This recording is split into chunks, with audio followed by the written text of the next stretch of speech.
బంగారం దీనికున్న క్రేజ్ అంతా ఇంత కాదు.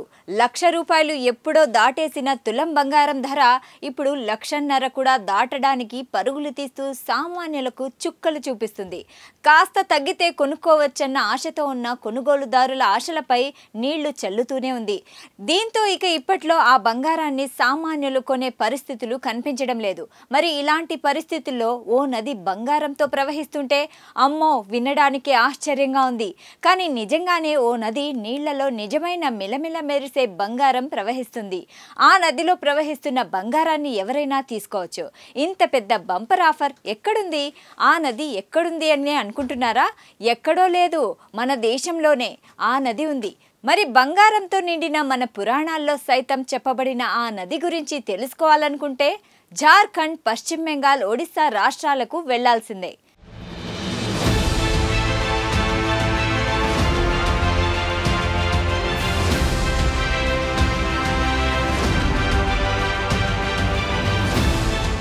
మనకు చాలా నదులున్నాయి. అయితే ప్రతి నదికి ఒక ప్రత్యేకత ఉంటుంది.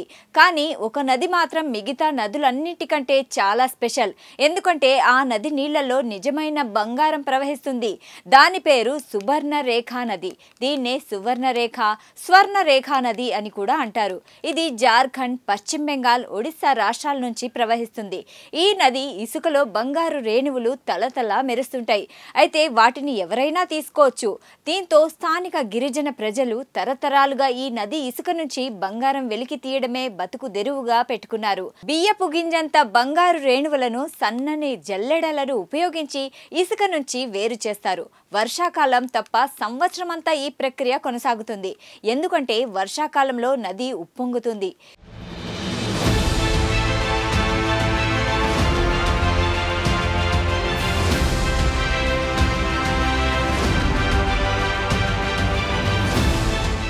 ఈ నది నుంచి స్థానికులు నెలకు 60 నుంచి 80 బంగారు రేణువుల వరకు సేకరించగలరు.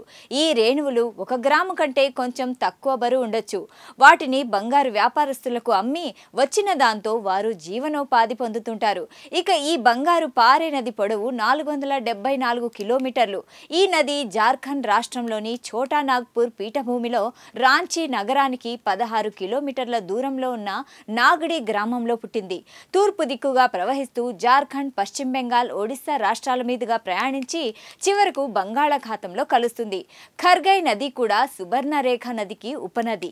ఇందులో కూడా బంగారు రేణువులు ఉంటాయి. ఈ రెండు నదులు జార్ఖండ్లోని టాటానగర్ వద్ద కలుస్తాయి. అందుకే బంగారం కోసం వెతికే వాళ్లకు ఈ నగరం ఒక ముఖ్యమైన ప్రదేశం. ఈ సంగమ ప్రాంతం బంగారు ఇసుక నిక్షేపాలకు కేర్ ఆఫ్ అడ్రస్ గా నిలుస్తోంది. దీంతో పెద్ద ఎత్తున ఇక్కడికి బంగారం కోసం వెతికే వాళ్లు చేరుకొని వెతుకుతుంటారు.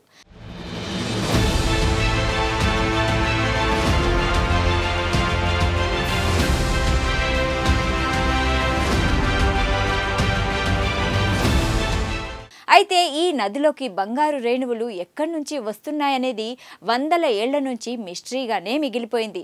అయితే ఖనిజాలు ఎక్కువగా ఉన్న కొండల నుంచి ఈ బంగారం నది మొదలయ్యే వస్తుందని నిపుణులు భావిస్తున్నారు.